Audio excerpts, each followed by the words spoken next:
রাসূলুল্লাহ সাল্লাল্লাহু আলাইহি ওয়াসাল্লামকে প্রশ্ন করা হলো, ইয়া রাসূলুল্লাহ, ইয়া হাবিবাল্লাহ, মাল গীবাতু, গীবত কি? ইয়া রাসূলুল্লাহ, গীবত কাকে বলে?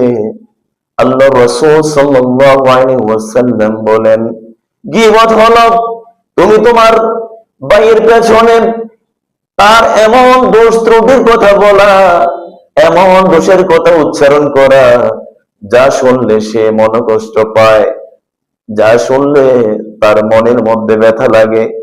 রাসূলুল্লাহ সাল্লাল্লাহু আলাইহি সাল্লামকে প্রশ্ন করা হলো, ইয়া রাসূলুল্লাহ, ইয়া হাবিবাল্লাহ, আমি তার পিছনে যে দোষ ত্রুটির কথা বর্ণনা করি তা যদি তার মধ্যে থাকে তাহলে কি গীবত হবে?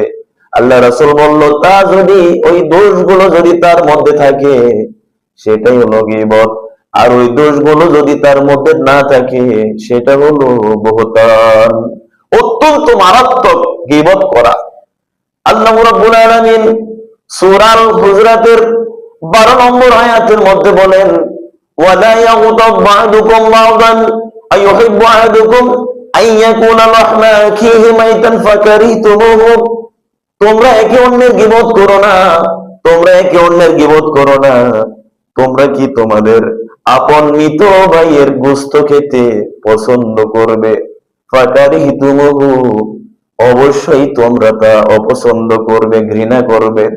তাহলে গীবতের মতো জঘন্যতম গুনাহ গীবত ছেড়ে দিতে হবে, কারণ কুরআনুল কারীম দিয়ে প্রমাণিত।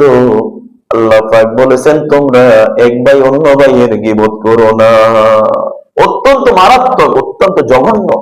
আজকে সমাজের মধ্যে, আজকে দোকানে পাটে, যে কোনো জায়গায় আমরা বসলেই পেছনে অন্যের সমালোচনা, গীবত শেখায় শুরু করে দেই।